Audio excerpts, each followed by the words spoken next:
Nobel di bidang fisika dan gelar kehormatan dari Kaisar Rusia. Nah, ini tadi tentang Marconi yang menemukan radio.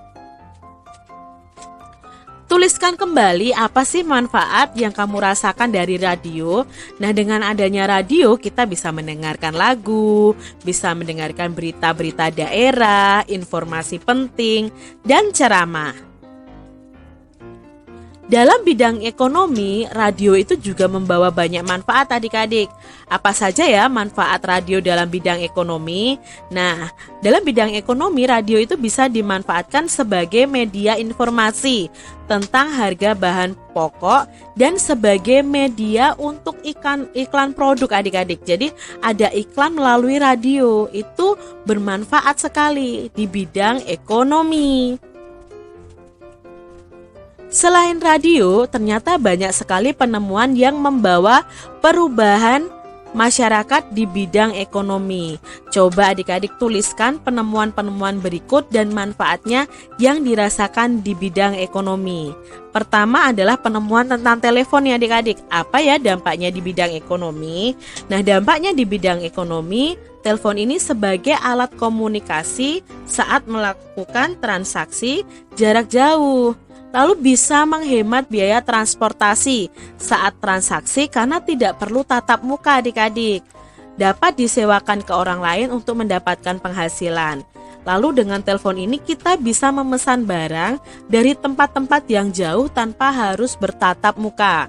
Misalnya Kak Citra di Semarang ingin beli barang di Jakarta. Kak Citra tidak perlu datang ke Jakarta, tapi melalui telepon ini Kak Citra bisa menghubungi penjual untuk membeli barang yang Kak Citra butuhkan.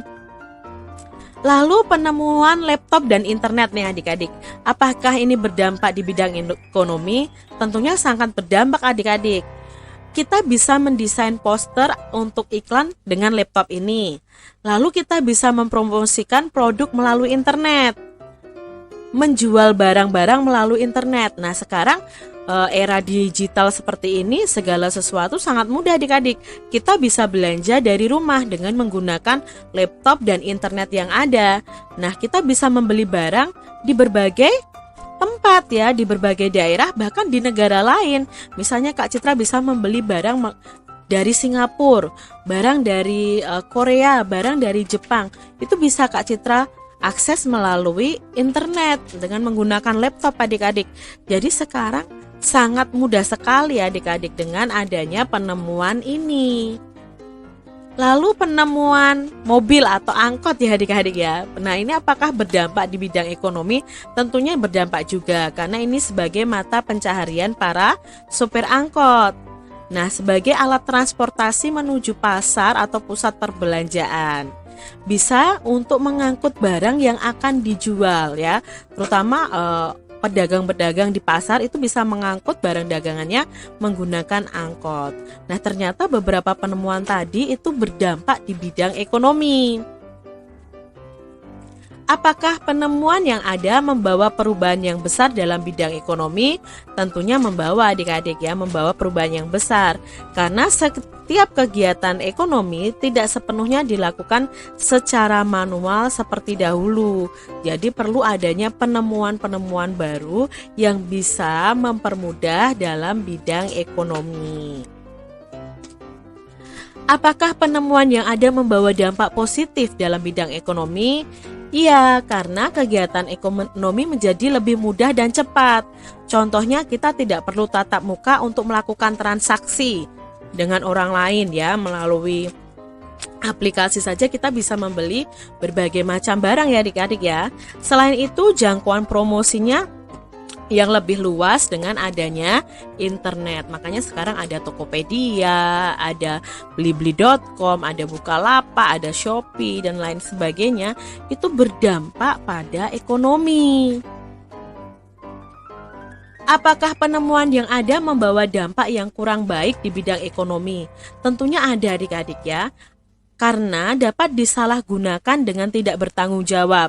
Contohnya itu untuk digunakan dalam hal penipuan, digunakan untuk alat transaksi jual beli barang-barang yang ilegal, barang-barang yang dilarang. Jadi ini kadang penemuan yang ada ini membawa dampak yang tidak baik juga atau dampak negatif.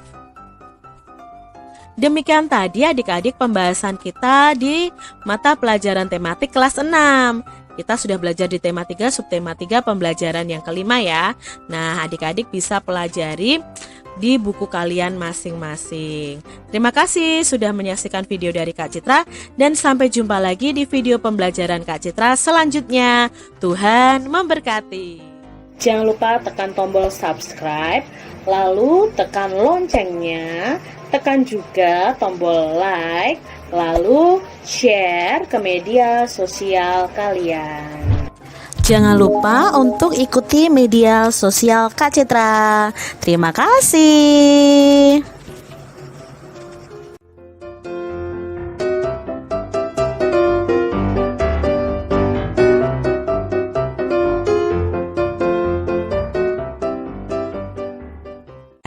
Dan jiwa yang kuat. Mensana in corpore sano. Ayo melatih kebugaran kita. Nah, sebelum kalian belajar tentang melatih kebugaran, kita akan belajar mengenai penemu permainan bola voli. Nah, permainan bola voli telah dikenal sejak abad pertengahan Romawi. Kemudian permainan ini diperkenalkan di Jerman pada tahun 1893 dengan nama Faustball. 2 tahun kemudian olahraga ini diciptakan oleh William G. Morgan ya pada tahun 1895. Nah, William ini adalah direktur YMCA Young Men Christian Association di kota Holyoke, negara bagian Massachusetts, Amerika Serikat, mencoba permainan semacamnya yang diberi nama Minonete. Nah, dasar yang digunakan permainan Minonete ini adalah memukul bola hilir mudik di udara. Maka permainan Minonete ini kemudian diubah menjadi bola voli. Nah, bola voli masuk ke Indonesia pada tahun 1928 di masa penjajahan Belanda. Nah, itu tadi sejarah tentang ditemukannya bola voli.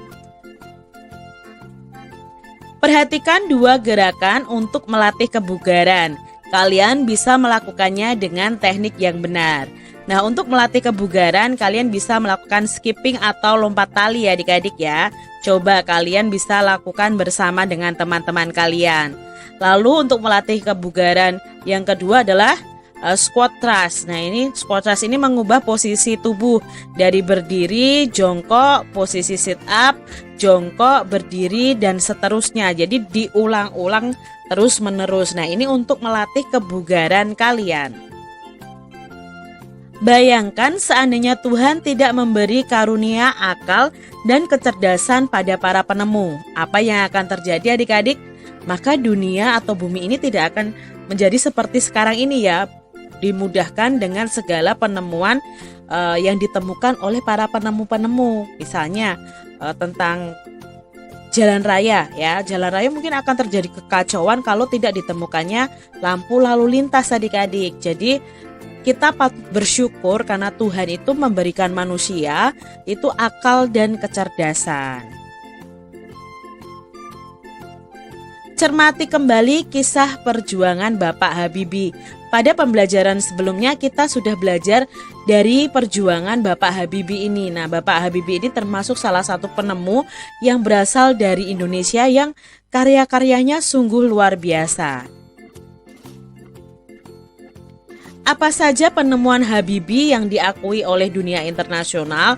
Nah, penemuan Habibie yang diakui oleh dunia internasional adalah penemuan teori-teori pesawat terbang seperti Habibie Vector, Habibie Theorem, dan Habibie Methods. Nah, ini penemuan Habibie yang diakui oleh dunia internasional.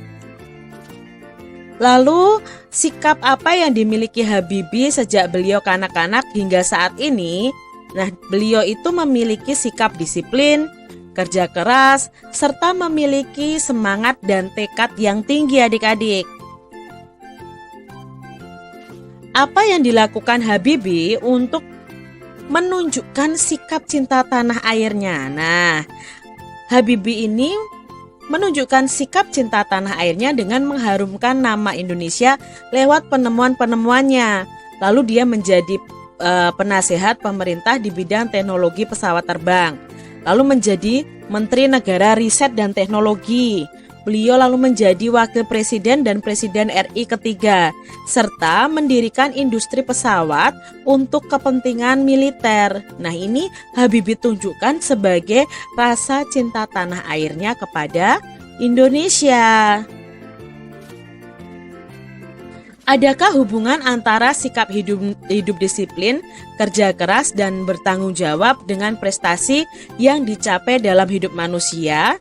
Nah, adik-adik tentu ada hubungannya. Kalau kita disiplin dan mau bekerja keras dan bertanggung jawab, otomatis kita bisa meraih prestasi yang kita impikan. Seperti Pak Habibie, dari kecil sudah disiplin, sudah kerja keras, sudah bertanggung jawab, sampai akhirnya beliau menjadi penemu yang sangat berpengaruh di dunia internasional. Sikap disiplin, kerja keras, dan bertanggung jawab adalah sikap-sikap positif yang sangat dibutuhkan oleh seseorang untuk menjadi sukses adik-adik. Nah, dengan memiliki sikap-sikap tersebut, seseorang dapat mewujudkan cita-citanya. Sikap disiplin saja tidak cukup. Sikap disiplin akan lebih baik jika didukung dengan adanya sikap bertanggung jawab dan bekerja keras. Seluruh sikap tersebut berhubungan satu sama lain dalam menentukan prestasi seseorang dalam mencapai tujuan hidupnya. Jadi adik-adik, kalau kalian ingin mencapai cita-cita kalian, kalian harus disiplin, kerja keras, dan bertanggung jawab ya. Gambarlah satu rangkaian listrik gabungan dengan memperhatikan kriteria berikut. Gunakan 3 buah saklar dan 6 buah lampu. Nah, adik-adik harus menyiapkan 3 saklar dan 6 buah lampu. Nah, rangkailah itu dengan syarat jika saklar 1 dinyalakan, maka ada 2 lampu yang menyala. Lalu jika saklar 2 dinyalakan, maka akan ada 1 lampu yang menyala. Jika saklar 3 dinyalakan, maka akan ada 3 lampu menyala. Nah, bagaimana ya cara menggambarnya? Nah, di sini Kak Citra sudah buat. Jadi, saklar 1 tadi jika dinyalakan maka ada 2 lampu menyala. Nah, di sini ada rangkaian seri adik-adik ya. Nah, ke-6 lampu ini dari masing-masing saklar yang ada itu terhubung dengan kabel ke arus listrik adik-adik. Rangkaian di sini antara saklar 1 yang lampunya 2, saklar 2 yang lampunya 1, saklar 3 yang lampunya 3 ini sebenarnya dibuat dengan rangkaian paralel ya. Kalau lampunya sendiri dari masing-masing saklar ini dibuat rangkaian seri. Kamu telah mengenal berbagai penemuan. Nah, penemuan-penemuan tersebut mempunyai pengaruh terhadap berbagai aspek dalam kehidupan kita. Tuliskan saja penemuan yang kamu ketahui dan pengaruhnya bagi kehidupan pada bagan di bawah ini. Nah, adik-adik bisa menuliskan apa penemuannya dan apa pengaruhnya di bidang sosial, ekonomi, pendidikan, dan budaya. Di sini Kak Citra sudah memiliki contohnya, misalnya penemuan lampu. Untuk sosial itu berpengaruh sebagai penerangan ketika berkumpul. Lalu di bidang ekonomi itu mendukung kegiatan jual beli di malam hari. Di bidang pendidikan, penemuan lampu ini berguna sebagai penerang ketika belajar.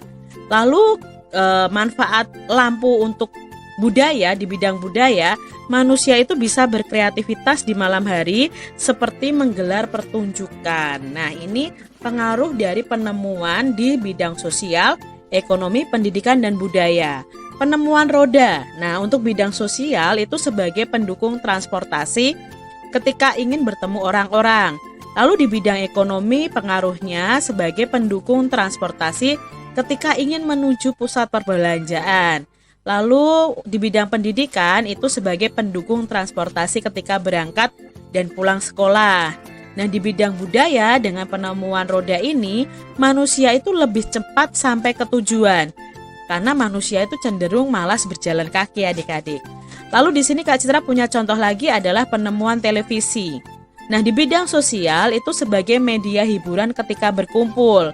Di bidang ekonomi menjadi media periklanan atau sebagai sumber informasi tentang ekonomi. Di bidang pendidikan, televisi ini berpengaruh untuk mendapatkan ilmu tambahan, memperluas wawasan kita. Nah, kalau di bidang budaya itu sebagai media untuk mempublikasikan budaya suatu daerah. Demikian tadi adik-adik pembahasan kita di tematik kelas 6, tema 3, subtema 3, pembelajaran yang ke-6. Semoga video pembelajaran ini bermanfaat ya untuk adik-adik semuanya. Dan sampai jumpa lagi di video pembelajaran Kak Citra selanjutnya. Tuhan memberkati.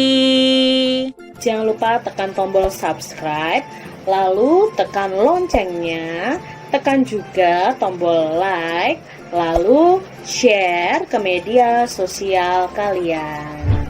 Jangan lupa untuk ikuti media sosial Kak Citra. Terima kasih.